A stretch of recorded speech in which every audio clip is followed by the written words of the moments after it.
అమావాస్య పౌర్ణమి రోజుల్లో ఏం చేయాలి, ఏం చేయకూడదు? నమస్తే.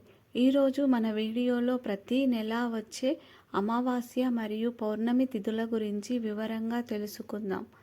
ఈ రోజుల్లో మనం ఎలాంటి పనులు చేయాలి, ఎలాంటి పనులు చేయకూడదు, వాటి వెనుక ఉన్న శాస్త్రీయ ఆధ్యాత్మిక కారణాలు ఏమిటో చూద్దాం. ఈ వీడియో చివరి వరకు చూసి మీ సందేహాలను నివృత్తి చేసుకోండి. అమావాస్య చేయవలసిన పనులు.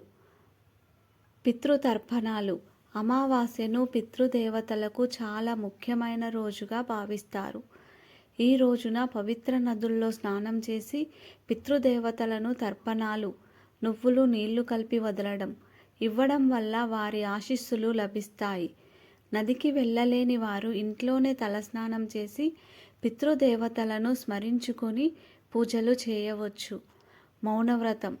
కొన్ని రకాల అమావాస్యలకు ఉదాహరణ మౌని అమావాస్య.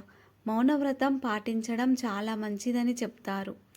దీనివల్ల మనసు ప్రశాంతంగా ఉంటుంది.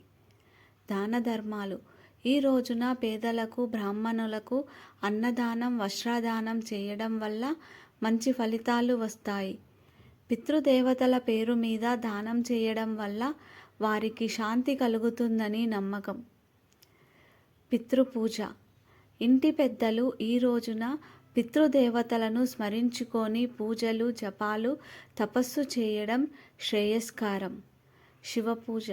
అమావాస్య రోజున శివాలయానికి వెళ్ళి శివుడికి అభిషేకం చేయడం వల్ల గ్రహదోషాలు తొలగిపోతాయి.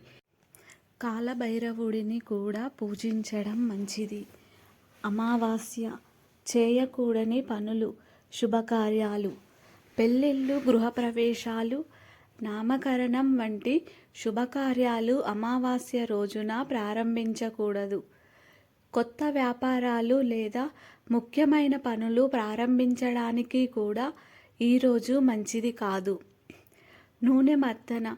తలకు నూనె రాసుకోవడం లేదా తైలమర్దన చేసుకోవడం చేయకూడదని పండితులు చెబుతారు.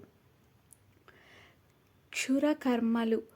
జుట్టు కత్తిరించుకోవడం, షేవింగ్ చేసుకోవడం, గోళ్ళు కత్తిరించుకోవడం వంటివి అమావాస్య రోజున మానుకోవాలి.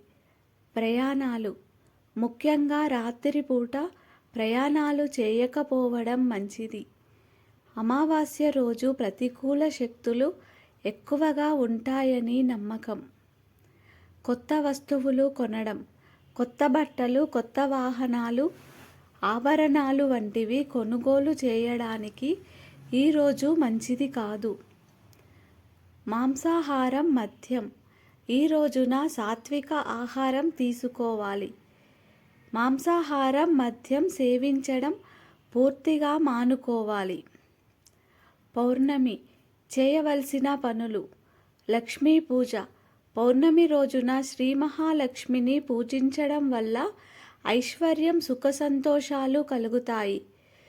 సాయంత్రం లక్ష్మీదేవికి ప్రత్యేక పూజలు చేయాలి. సత్యనారాయణ వ్రతం.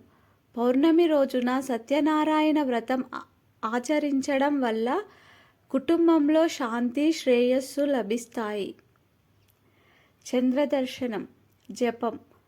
పౌర్ణమి రోజున రాత్రి చంద్రదర్శనం చేసుకొని ఓం చంద్రాయ నమః అనే మంత్రాన్ని జపించడం వల్ల మానసిక ప్రశాంతత లభిస్తుంది. ధ్యానం. పౌర్ణమి రోజున చంద్రుని శక్తి ఎక్కువగా ఉంటుందని, ఈ సమయంలో ధ్యానం చేయడం వల్ల మనసు ప్రశాంతంగా, ఏకాగ్రంగా మారుతుందని చెబుతారు. పౌర్ణమి రోజు చేయకూడని పనులు. తీవ్రమైన పనులు.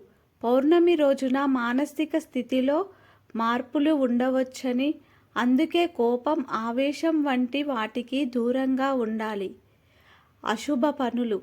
అమావాస్య లాగానే పౌర్ణమి రోజున కూడా అశుభ కార్యాలు, అప్పులు ఇవ్వడం లేదా తీసుకోవడం వంటివి చేయకూడదని అంటారు. అమావాస్య, పౌర్ణమి వెనుక ఉన్న నమ్మకాలు మరియు జ్యోతిష్య శాస్త్రం ప్రకారం అమావాస్య రోజు చంద్రుడు కనిపించడు. ఈ సమయంలో చంద్రుని శక్తి తక్కువగా ఉంటుంది. దీనివల్ల మానసిక అశాంతి, ప్రతికూల భావనలు పెరిగే అవకాశం ఉంటుందని చెబుతారు. అందుకే ఈ రోజున ఆధ్యాత్మిక సాధనలు, ధ్యానం, ప్రశాంతంగా ఉండడం ముఖ్యం. పౌర్ణమి రోజున చంద్రుడు పూర్తి కళలతో ప్రకాశిస్తాడు. ఈ రోజున చంద్రుడి శక్తి చాలా ఎక్కువగా ఉంటుంది. దీనివల్ల సముద్రంలో అలలు పెరిగినట్లే మన శరీరంలో ద్రవాలపైన ప్రభావం ఉంటుంది.